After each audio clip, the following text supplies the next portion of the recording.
यद्वाञ्छया सुमतयो विसृजन्ति कृत्स्नम्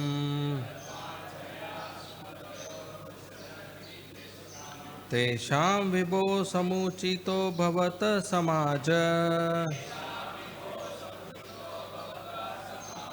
पुंस स्त्रियाश्च रतयो सुखदुःखिनोर्न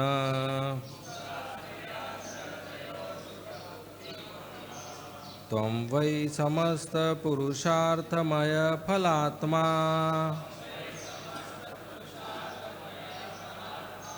यद्वाञ्छया सुमतयो विसृजन्ति कृत्स्नम् तेषां विभो समुचितो भवत समाज पुंस स्त्रियाश्च रतयो सुखदुःखिनोर्न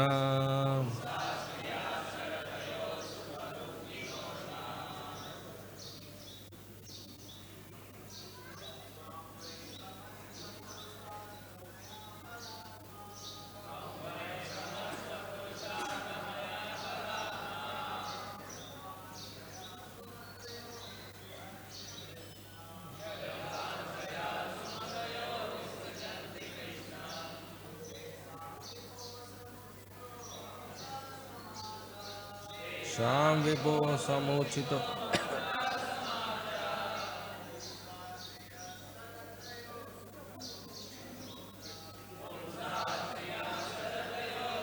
दुःखिनोर्न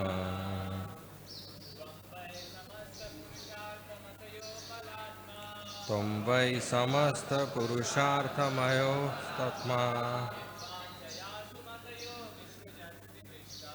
यद्वाञ्छया सुमतयो विसृजन्ति कृत्स्नम् तेषां विभो समुचितो भवत समाज पुंसा स्त्रियाश्च रतयो सुखदुःखिनोर्न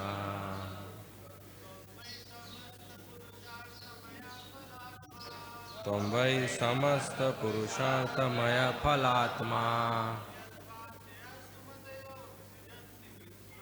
यद्वाञ्छया सुमतयो विसृजन्ति कृत्स्नम् तेषां विभो समुचितो भवत समाज पुंसा स्त्रियश्च रतयो सुखदुःखिनोर्न माताजी त्वं you why indeed samasta all purusha of human life artha of the goals may comprising phala of the ultimate goal atma the very self yad for whom vanchaya out of desire sumataya intelligent person visrajanti discard kritsnam everything tesham for them vibho o omnipotent one samuchita appropriate bhavata your samaja association pumsa of a man striya and a woman cha and ratayo who are attracted to each other in mutual lust sukha dukhino who experience material happiness and distress na not translation and purport by the disciples of Srila Prabhupada. Translation: you are the embodiment of all human goals and are yourself the final aim of life. Desiring to attain you, O all powerful Lord, intelligent persons abandon everything else. It is they who are worthy of your association, not men and women absorbed in the pleasure and grief resulting from their mutual lust. Purport. Here Queen Rukmini refutes Lord Krishna's statement in text 15. Yayor Atma Samamam Vitam Janma Aishwarya Kirtir Bhava Tayor Vivaho Maitri Cha Notama Dhamaya Kvachi.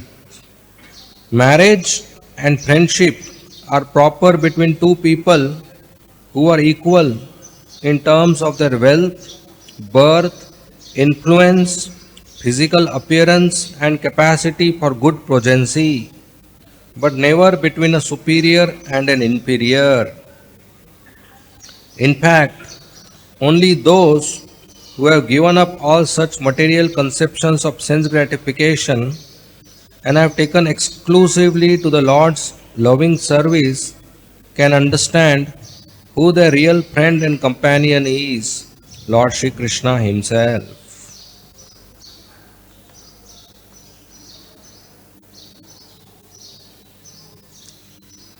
Om Namo Bhagavate Vasudevaya.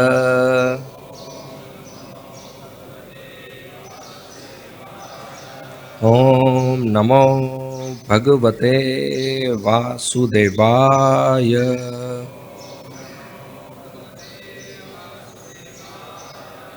Om Namo Bhagavate Vasudevaya.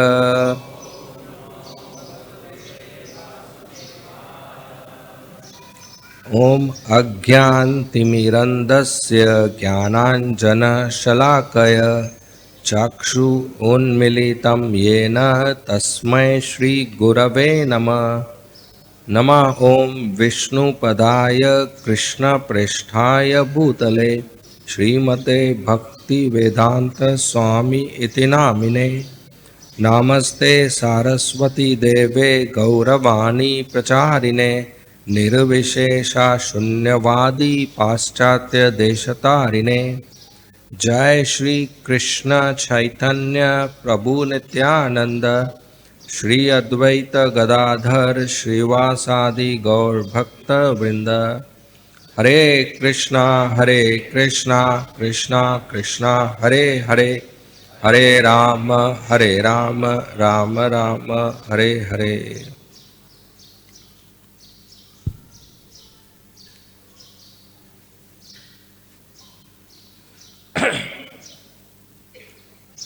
Hare Krishna. So we are reading this chapter of Srimad Bhagavatam, Canto 10, wherein Dwarkadish Lord Shri Krishna is joking with Mother Rukmini Devi just to create a situation where she becomes angry and upset, and Krishna enjoys her beautiful face when angry. So whatever points Krishna made, Mother Rukmini very intelligently and affectionately defeated Krishna's points. So one of the points Krishna made in verse 15, which I would like to read.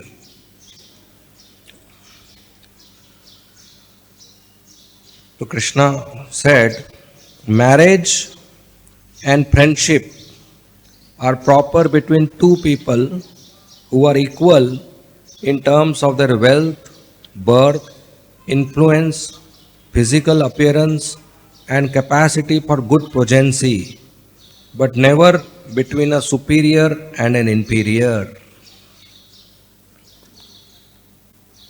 So Krishna is indicating to Rukmini Devi that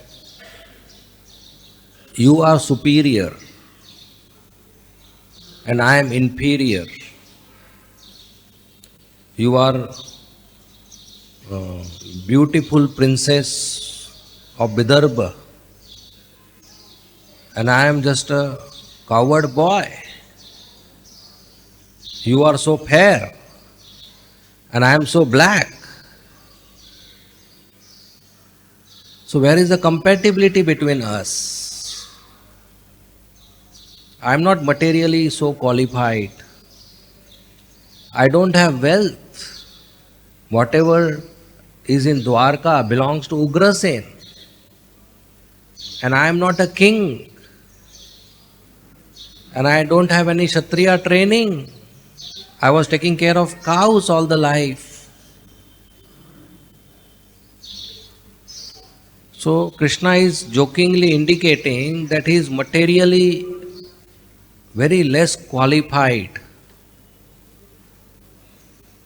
for Rukmini Devi to choose Krishna as a husband. Married life is better when there is compatibility between the spouses, husband and wife. And that compatibility includes equality of certain factors like age. There should not be much gap. The wife's age should be less than the husband, but not very less. Otherwise there will be a generation gap and other factors, height, wealth, standard of living, appearance. If they are superior and inferior, then they are teacher and student, or spiritual master and disciple, or father and daughter. They cannot be husband and wife. It will not work. So marriage should be between compatible spouses, compatible boy and girl. So my dear Rukmini, you choose the wrong boy. You choose me as your husband. I am not so qualified boy. So Mother Rukmini responds to this statement of equality and compatibility of marriage and friendship in this verse which we read, wherein she directly addresses the core point whether Krishna is qualified for friendship or a relationship. So let me read the verse again. Mother Rukmini Devi says, "You are embodiment of all human goals and yourself the final aim of life. Desiring to attain you, O all-powerful Lord, intelligent persons abandon everything else. It is they who are worthy of your association, not men and women absorbed in the pleasure and grief resulting from their mutual lust." So Mother Rukmini is emphasizing that, my dear Lord, you are mentioning that you are not so qualified, but actually it is opposite. You are so great that you are goal of all activities in human society, and you are ultimate goal of all individuals. In fact, my Lord, to attain you, people abandon everything which is considered qualification in the material world. They abandon everything. And such people who renounce everything to attain you, they are worthy of friendship. Not ordinary men and women who have come in contact with each other for lusty desires, in the name of marriage. So first point is that Krishna is goal of all human activities.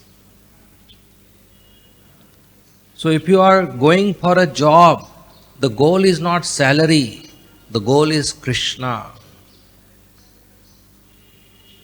If you are going to college and school, the goal is not knowledge, the goal is Krishna. If you are doing meditation, the goal is not siddhis, the goal is Krishna. Which means if I am getting a fruit of my karma, of my activity, that fruit is for Krishna, my salary is for Krishna, my degree is for Krishna, my knowledge is for Krishna, my siddhis is for Krishna. Krishna is goal of each and every human activity of an individual as well as collective of the human society, which means the physics, the chemistry, the economics, the sociology, the psychology, the medicine, all departments are for Krishna. Because he is the goal of everybody. If a person doesn't keep Krishna as the goal of his activities, then he is an animal. Animal only perform activities for self, for themselves. They don't worry about others, or they may have little worry about fellow animals. So if humans are also like selfish animals, then what is the difference? Human society is considered more intelligent. So more intelligent means what? To create missiles and bombs to kill each other? That's what is happening. If they don't make bombs and missiles, wars will not happen. Simple. If I carry a knife in my pocket, one day I am going to use it. If I don't carry, I am not going to use it. So why you are making nuclear bombs? Oh, I don't want to use it. Then why are you making? Why you are making missiles? Oh, I am not going to use it. I am a non-violent person. Then why are you making? So intelligence is used to make weapons to kill each other. That is not intelligence. Animals don't do that. So that's worse than animals. To make wholesale slaughterhouses to kill innocent animals just for tongue, that is not intelligence. So all the efforts of mankind today in material civilization towards sense gratification is worse than animals. Doing frauds, murdering, bombing, terrorism, slaughtering animals, pornography, rapes, abuses. Even animals don't do all this. So it is completely wrong. Our effort should be such that Krishna is pleased. Then our life is successful. Otherwise we will become animal again in the evolution cycle, in the cycle of birth and death. So Mother Rukmini Devi is emphasizing, whatever we do day to day, every day, should be for Krishna. Or the fruit of our day-to-day activity should be offered to Krishna. There are two concepts, karma tyag and karma phala tyag. Karma tyag means give up your ordinary duties and just engage in Krishna's service like a brahmachari and sannyasi would do. He will give up his career or earning capacity or marriage, planning to marry or having a family, karma tyag. And he will serve Krishna 24 hours. Equally good is karma phala tyag. That okay, you do your karma, but the phala, the result of the karma you give to Krishna. So if you work, you give the salary to Krishna. If you have a family and a house, you convert that house into temple and serve Krishna. If you cook in the kitchen 3 times a day, all the 3 times you offer it to Krishna and then partake prasad. That's karma phala tyag. So either work only for Krishna or give the fruit to Krishna. With the final aim of life, which is only Krishna. Intelligent people give up everything which a materialist wants to obtain Krishna's association. Rupa and Sanatan Goswami, they were on very high government posts. Prime Minister, Finance Minister and Home Minister. And they gave it up. Stayed under a tree in Sri Vrindavan Dham to obtain association of Krishna. Big kings like Manu Maharaj, Prithu Maharaj, Yudhishthira Maharaj, they gave up their thrones, ruling over the whole planet, so that they can attain Krishna. The gopis gave up their household duties to go and meet Krishna. Somebody who is wealthy has given up his wealth. Somebody who is jnani who has given up his jnana. Somebody who has opulence, they have given up their opulence. Every single object or post or position in the material world you name, there is example that somebody has given it up to obtain Krishna. We can obtain Krishna only when we give up everything. Akinchan. Akinchan is one who gives up all material possessions. Akinchan means one who has no possessions, no wealth, no opulence, prestige, position or anarthas, anger, greed, proud of one's knowledge or one's birth or one's beauty.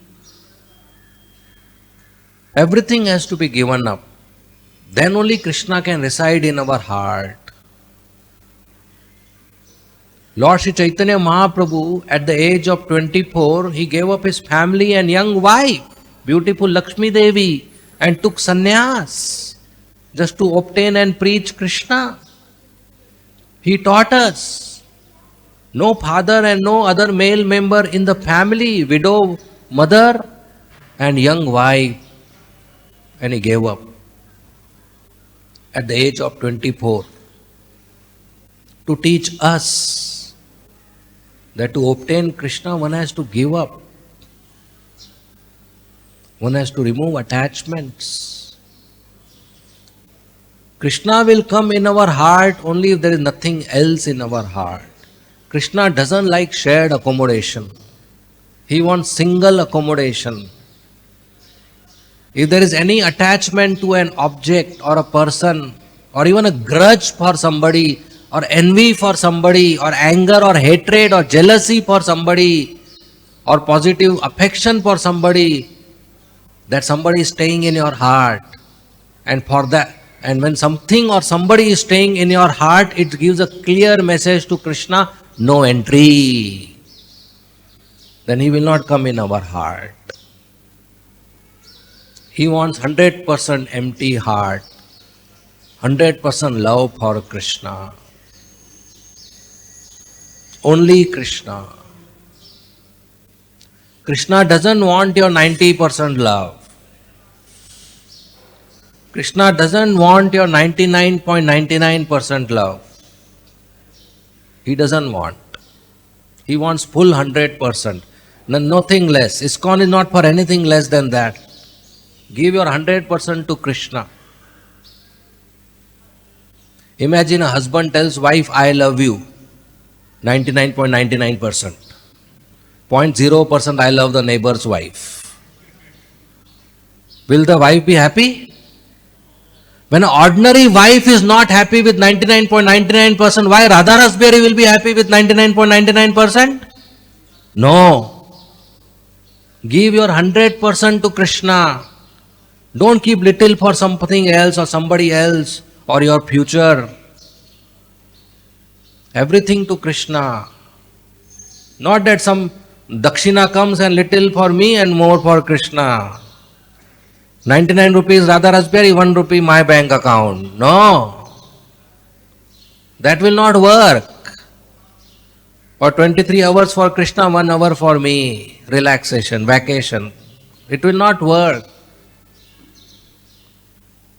Or most of the energy for Krishna, little for my sense gratification. It will not work. Sarva dharman parityaja mam ekam sharanam vraja aham tvam sarva papebhyo mokshayishyami ma socha. Krishna says, abandon everything, all varieties of religion and surrender unto me only. Mam ekam. Ekam means only me, saraf mai. Give everything to Krishna. We should be eager to serve Krishna. Chant the holy name, hear Srimad Bhagavatam, read Srimad Bhagavatam, fully engaged 24 hours. That's the secret of success. There was Manu Maharaj who had 5 children. Uttanapad and Priyavrat were 2 boys, and Prasuti, Akuti, Devuti were 3 daughters. We know Uttanapad, his son is Dhruva Maharaj. Priyavrat Maharaj, who ruled for thousands and millions of years. And Devuti Mata, she married Kardam Muni. And Prasuti married Daksh Prajapati. Akuti's marriage was fixed with another Prajapati, his name is Ruchi. And when the marriage discussion was going on, Manu Maharaj told Ruchi that I will do Kanyadan of my daughter Akuti only on one condition, that the first son born out of you both, you will gift it to me back. You will give dan to me. Now this is called Putrika Dharma. Putrika Dharma means that if a father has a daughter and he doesn't have a son, and he wants a son, then he can arrange the marriage of his daughter with the condition that the first son of the daughter is given back to him and he will take care of that son as his own son. That's fine. The daughter can have more than one son and one she gives to the father. So the father who has daughter but no son can get a son like this. He does Kanyadan of the daughter and the daughter does Putradan to the father. But Manu Maharaj already had 2 sons. Still he asked son of Ruchi and Akuti. Why? Because he knew their son is going to be Supreme Personality of Godhead, Avatar of Krishna, Lord Yajna. So Ruchi and Akuti agreed, yes, our first son we will give to you. And their marriage was done. They had twins. One boy, one girl, Yajna and Dakshina. Yajna is partial incarnation of Krishna, Vishnu, and Dakshin is partial incarnation of Mother Lakshmi. They are born together as a couple, not as brother and sister. As a couple they are born. So as per the condition, Ruchi gave Yajna, small baby, to Manu Maharaj, who took care of him in the childhood. And Yajna grew up and became the king and became the next Indra. And he protected Manu Maharaj once. When Manu Maharaj was doing meditation in the forest, many Rakshasas assembled to eat him. And Yajna came with his soldiers and killed them and protected his father. So we see Manu Maharaj is so eager to serve Krishna or incarnation of Krishna that he arranged this marriage in such a way that he gets Putradan. Can you stop this, Kirtan? That he gets a facility, gets an opportunity that yes, I will serve Krishna.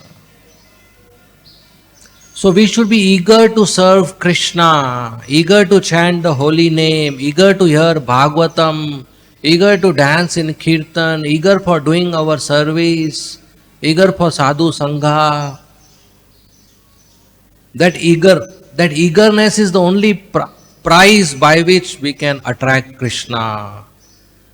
When we have that intensity and eagerness, then Krishna is attracted that yes, this devotee loves me.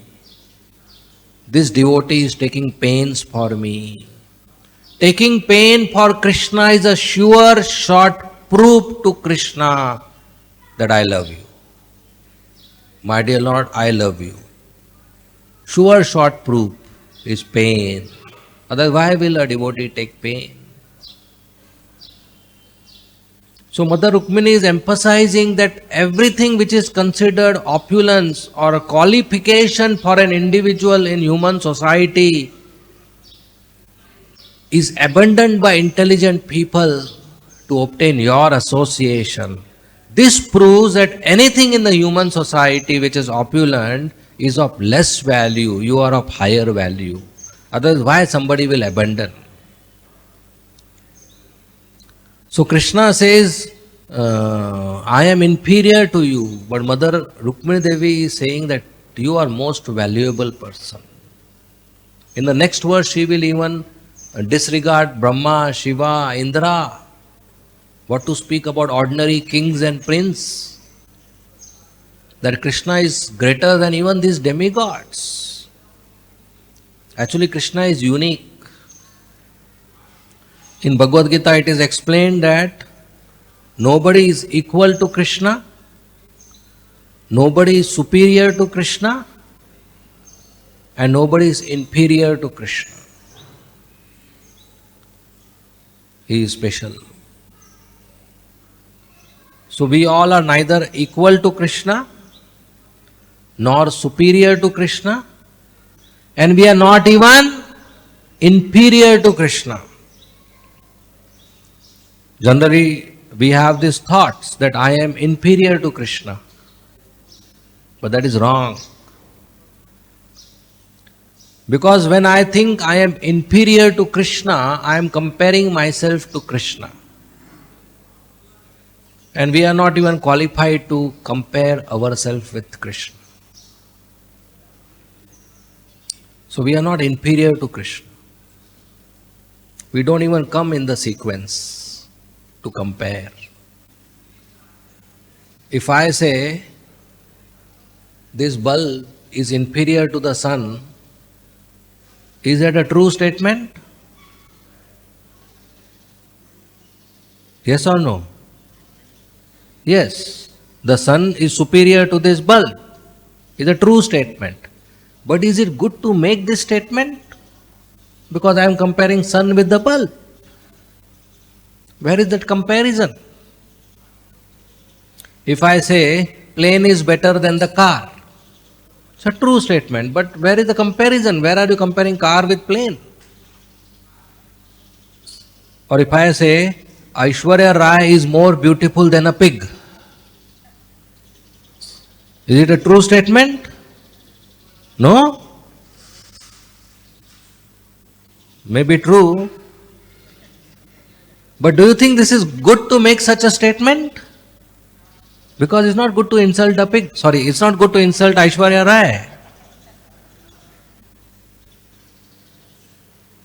So if I say Krishna is best friend than all other friends, actually I am comparing Krishna with my other friends. That's not proper. If I say Krishna is the best master, we preach like that sometimes. And devotees are impressed also. That's not correct.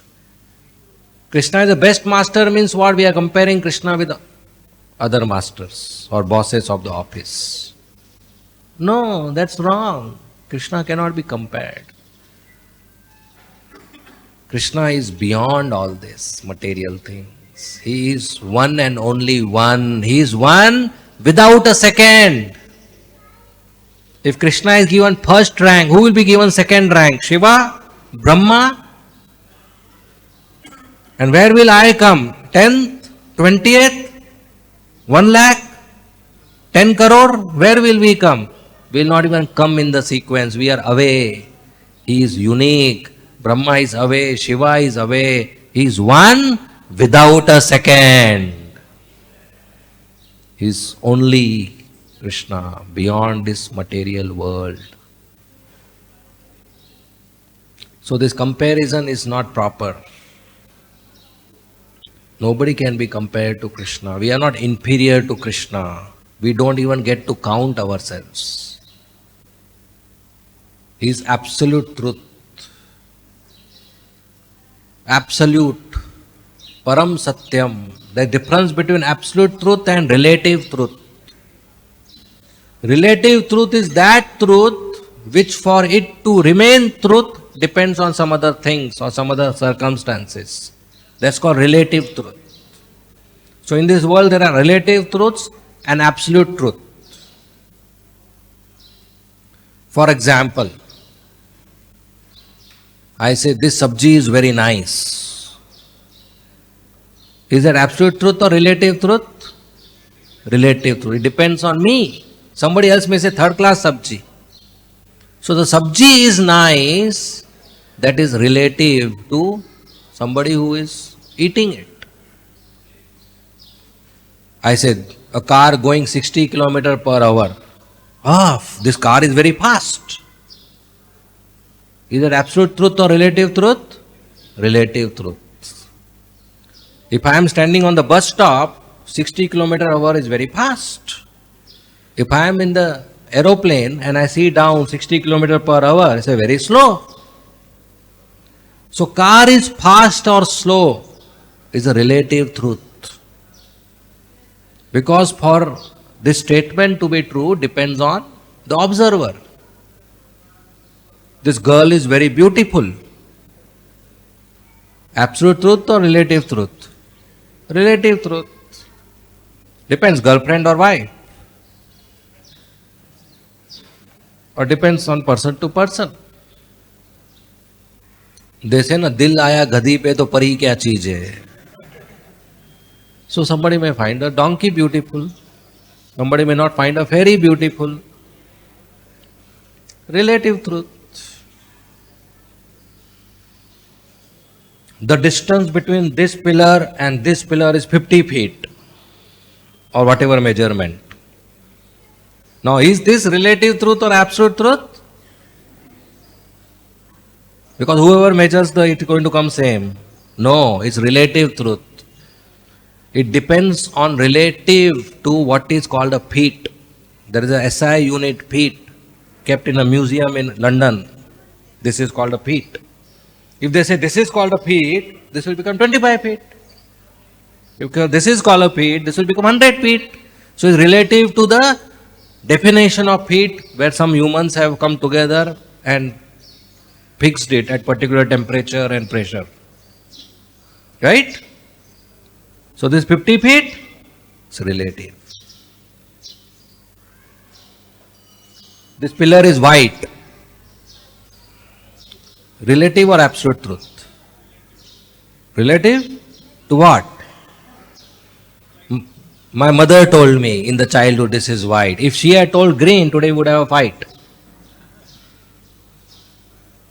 Right? Or even light, somebody said. E is equal to mc square. Relative truth or absolute truth? Confused? It's theory of relativity. So relative truth. 1 plus 1 is equal to 2. Relative truth or absolute truth? Even this is relative truth. Because we define these numbers 1, 2, 3, 4, 5, 6. If we define 1, 3, 2, 4, 5, 6, 1 plus 1 will be 3. Symbolically, and even expression wise, there's a definition of 1 and 2 which everybody has agreed. Krishna is Supreme Personality of Godhead, is absolute truth, not dependent on anybody. If the whole world votes that this is green, except you, what will you call this from tomorrow? Green. Right? Forget whole world. Even if your HOD says this is green, you'll have to say green. But if the whole world votes, every single person in the universe votes that Krishna is not Supreme Personality of Godhead, he is still Supreme Personality of Godhead. It doesn't depend on that vote. That is called absolute truth. Doesn't depend whether we agree or not. In fact, one reporter asked Prabhupada in front of everybody, Swamiji, do you believe God exists? See what a question he asked. Prabhupada replied, no. All the disciples are surprised. Prabhupada said, it doesn't depend whether I believe or not. God exists is a fact. That's absolute truth. Param Satyam. So Krishna is absolute truth. Not part of this material world, beyond. Beyond means transcendental. Beyond the material qualities. So Rukmini Devi is saying, my dear Lord, you talking about superior and inferior, you talking about qualification, but actually you are beyond. Nobody can be equal to you. Nobody can be superior to you. Nobody can be inferior to you. You are absolute, unique, one and only one, beyond. And only those people who give up everything for you are worthy of friendship, are worthy of association. What the use of associating and making friendship with a person who is struggling with his own happiness and distress and under lust? Somebody who is under lust, how can he help us? Because lust is the binding ropes to this material existence. Shukadeva Goswami is glorified as a speaker of Bhagavatam because he has no lust. When Shukadeva Goswami was born, he didn't want to take birth. He remained in the womb of his mother for 16 years. Is it comfortable here inside? The baby at month 9 wants to come out because again and again the baby falls unconscious in the womb of the mother. It is such a big struggle. Sukadeva Goswami said, I don't want to come out. 16 years he stayed inside. Why? Because he said, if I come out, you will send me to school. I don't want to go. I don't want this Maya, this ABCD, this 2 ones are 2, and this Humpty Dumpty sat on a wall. I don't want all this. He didn't come out for 16 years. And finally when he came out, he left his house without even seeing behind the face of his mother, unattached. He ran away. And his father, Srila Vyasadeva, ran behind him, calling his name, Beta Roko, wait, my dear son, wait. Shukadeva Goswami didn't stop and turn back and told his father, don't come behind me, I am not going to wait. He was no bothering, he just continued walking. Vyasadeva didn't get any response. Finally, Shukadeva Goswami went near a river in the forest. And Vyasadeva also, when he arrived near the river, there were young girls from the village taking bath in the river without clothes. As soon as these girls saw Vyasadeva, they felt so shy they took their clothes to cover their body. Vyasdev saw this and he stopped. And he told girls, what kind of behavior is this? My young 16-year-old boy without clothes just now went from this path. You girls didn't cover your body. I am a 90-year-old grandfather. You are covering your body seeing me. You are feeling shy. You are not feeling shy seeing my 16-year-old naked boy. What kind of behavior is this? Ordinary village girls, not some knowledgeable panditas. They said, Vyasdev ji, in front of your boy, we don't need to cover your bodies because he doesn't know the difference between boy and girl.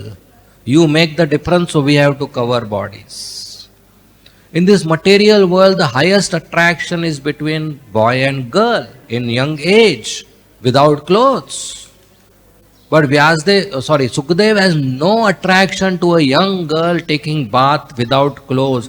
There is not a single change in his body and mind when he sees a girl without clothes.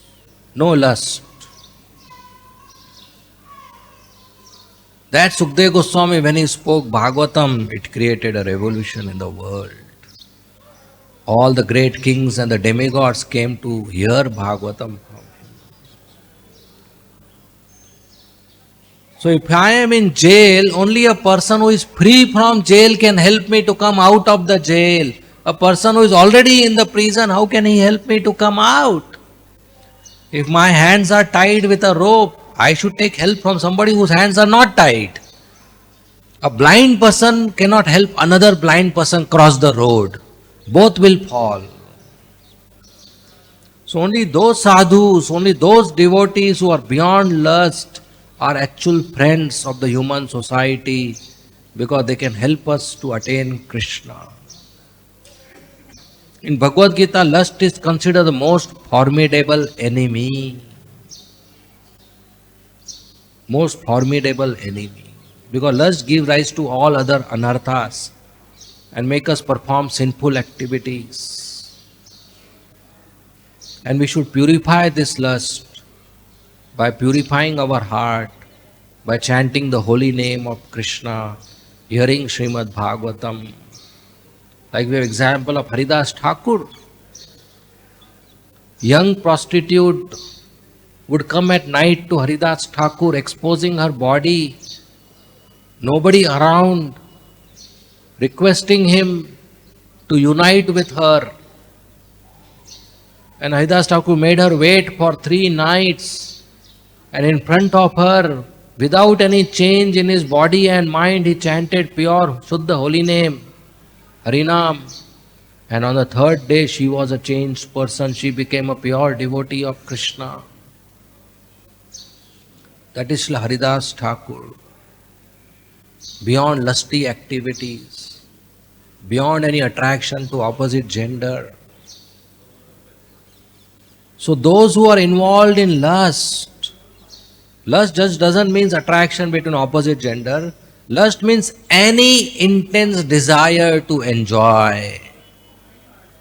So if a child has intense desire for ice cream, it is lust for ice cream. If a man has intense desire for iPhone, it is lust for iPhone. And if a boy and a girl have intense desire to come in contact with each other, that is sexual lust. So lust means any intense desire. And if I have an intense desire, not an ordinary desire, intense desire, I cannot sleep at night. I want to do something to fulfill it. And that attempt to fulfill desire, intense desire, is called action or karma. So to fulfill kam, lust is also called kam in Sanskrit. We do kam, work. That is Hindi kam. Work in Hindi is called kam. Lust in Sanskrit is called kam. So to fulfill kam, we do kam. To fulfill lust, we do work.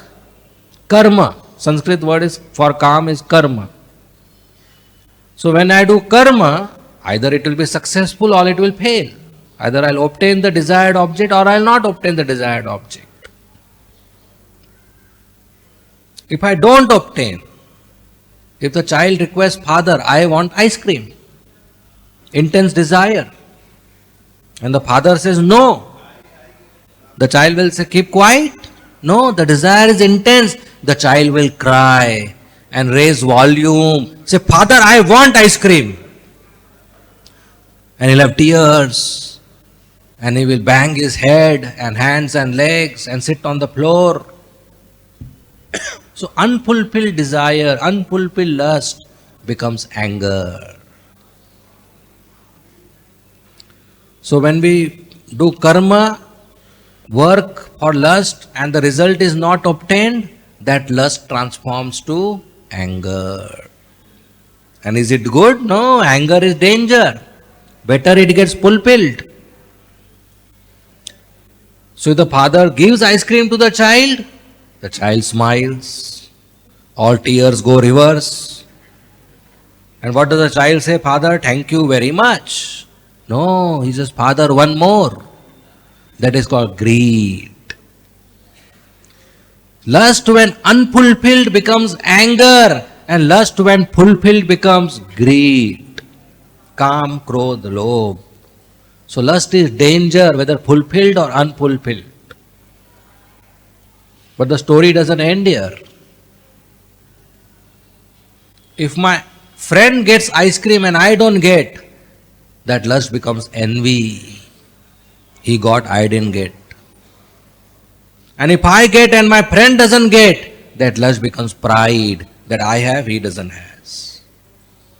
So lust not only gives rise to anger and greed, also gives rise to pride and envy, and a person falls further into illusion of sinful activities. So this lust is enemy number one, formidable enemy. Out of Rajogun and Tamogun, giving rise to other enemies, lust, anger, greed, pride, envy, illusion.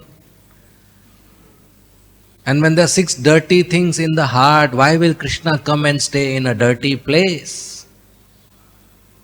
And whole material civilization is trying not to reduce this lust, greed, anger, but increase the stock. We have mountain of lust, mountain of anger, mountain of greed, and everybody is helping us to increase it, not decrease it. Only in ISKCON you can decrease it by coming in contact with Krishna consciousness movement, by coming in contact with Srila Prabhupada's instructions, by coming in contact with deities, books, devotees, prasadam, and the process of bhakti. So we need to come out of this, not get involved more. If the fever is 100, you don't need to increase the score to 101 and 102, you need to bring it down. So if you are materially attached, that's not a great ambition. We need to bring it down. We need to be renounced. We need to use everything in the service of Krishna without attachment. And that's the purpose of Srimad Bhagavatam. That's the actual revolution in the society, where people take up Krishna consciousness and give up material ambitions. Not continue these worldly ambitions of amassing wealth, becoming famous, becoming more beautiful, more attractive, having lots of friends of opposite gender, and nice house and nice car and nice residence in a posh locality, and a nice name, nice fame, nice position, lots of followers, and more likes on Facebook. That is all material ambition. We need to come out of it, not increase it. If we are desiring to increase it, then we are not akinchan. We are not going to get Krishna. Either we get Krishna or we get sense gratification. Only one. We cannot have both. So a person is intelligent if he renounces sense objects. He is fool if he amasses sense objects. Like Sudama Brahman, he had no sense objects, pure devotion to Krishna. And when he arrived in Dwarka, he was welcomed with so much love, affection, worship and respect. So much so that he was seated on the same bed where Rukmini Devi and Dwarkadish seat. And Mother Lakshmi is offering fan and Krishna is washing his feet.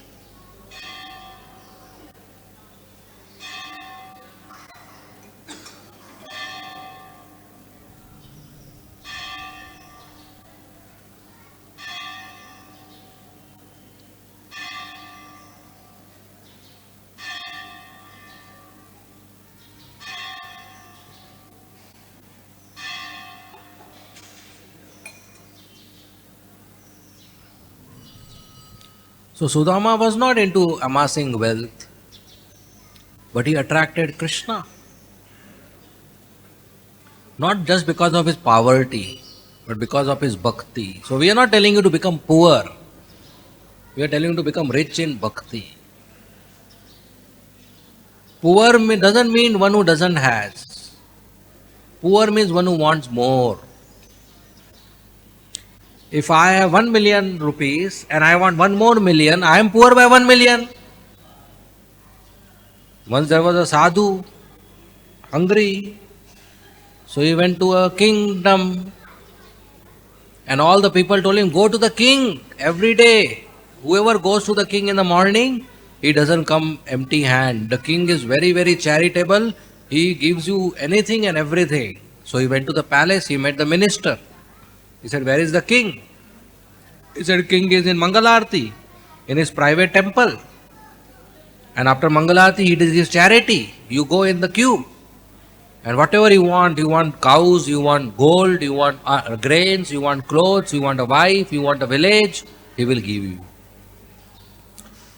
So the sadhu went to the temple. After some time he came back empty hand.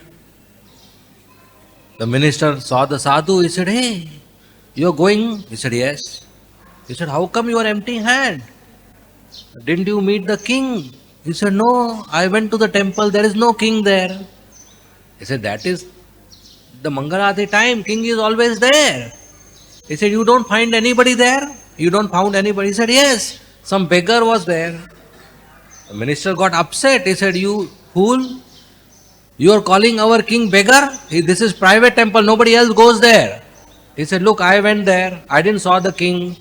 I saw one man paying obeisances and he was praying and I heard his prayer and he was telling, my dear Lord Krishna, I have 10,000 elephants. I want 10,000 more and I want some golden chariots. And the neighboring country is so small, I want to include it in my border and I want to marry the princess of that country. So then I saw there is some beggar sitting here. He has, why should I ask him? I'll directly ask Krishna. So everybody is a beggar. Only Krishna can give us. So we should go to Krishna. He will satisfy all our needs, our desires, our requirements. And his reciprocation is such that our attachment to Krishna will increase. So in this human form of life, we should very seriously practice bhakti, starting with chanting the holy names, Hare Krishna, Krishna Krishna, Hare Hare, Hare Ram, Ram Ram, Hare Hare. And understand that the life is Krishna and only Krishna. Nothing else and nobody else. Okay, we end here. Thank you very much. Srila Prabhupada ki jai. Srimad Bhagavatam ki jai. If there are any comments or questions, you may please raise your hands and ask.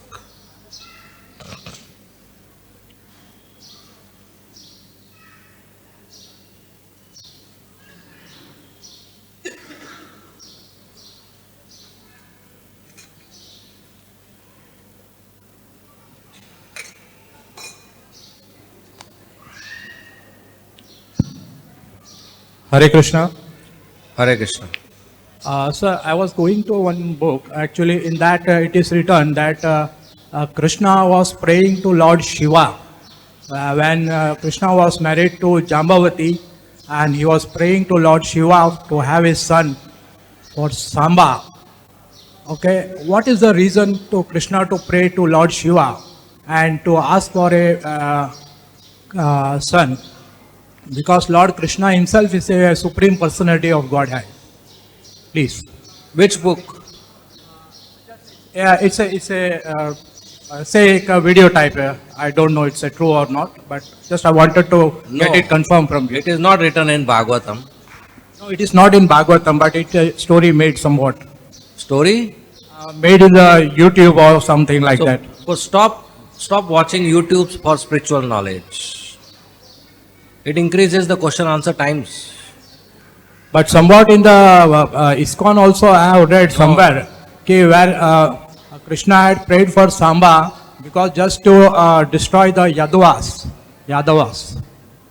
No, so I have not read it. I would prefer to read Bhagavatam, and that is sufficient. That is necessary and that is sufficient. So better to avoid all this. Okay? Even if it is there in some Puranas, I have not read. Any more questions?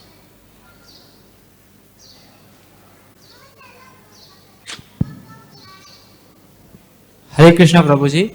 If Maya is the energy of Krishna, why it distract us and not engage us in Krishna consciousness? Well, this world is a prison house. And there's a superintendent of prison, Maya Devi, who doesn't allow us to leave this prison because in prison there are some rules. So we are servants of Krishna, but if we have stopped serving him and we revolted, we misuse our independence, so we are put in this world in the prison. So Maya Devi is making sure that we follow the rules of punishment and also making sure that we become pure before going back to the spiritual world and serve Krishna. It's her thankless job. Otherwise we'll go and again create a disturbance there. So we were in the spiritual world, we came here, and Maya Devi's job is to keep us here and test us if we are pure enough to go back. So just like your teacher in the school will not promote you from one standard to another standard unless the teacher is satisfied that you have understood the syllabus by doing an examination. So if you want to go back to Krishna, Maya Devi has to take an examination to make sure you will not go and do a strike there, do some disturbance there. So prepare well for the exam. Otherwise you will fail again. Okay? We have coaching classes here in New Bhakta.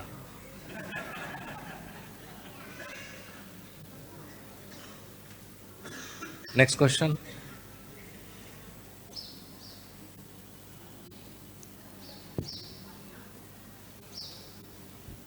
Any more questions?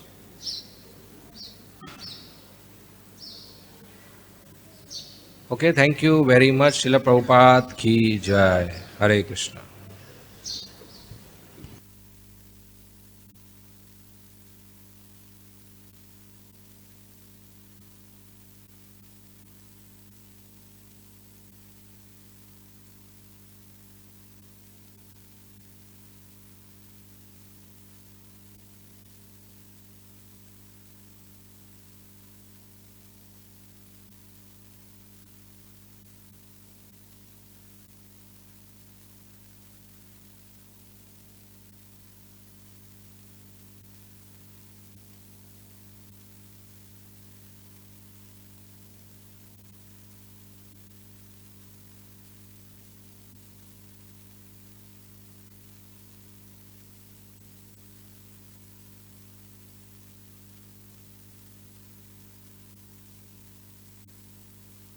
Sri Guru Sri Juta Alam Sri Guru Vaishnavangscha Sri Rupam Sagrajatam Sagana Raghunathan Tang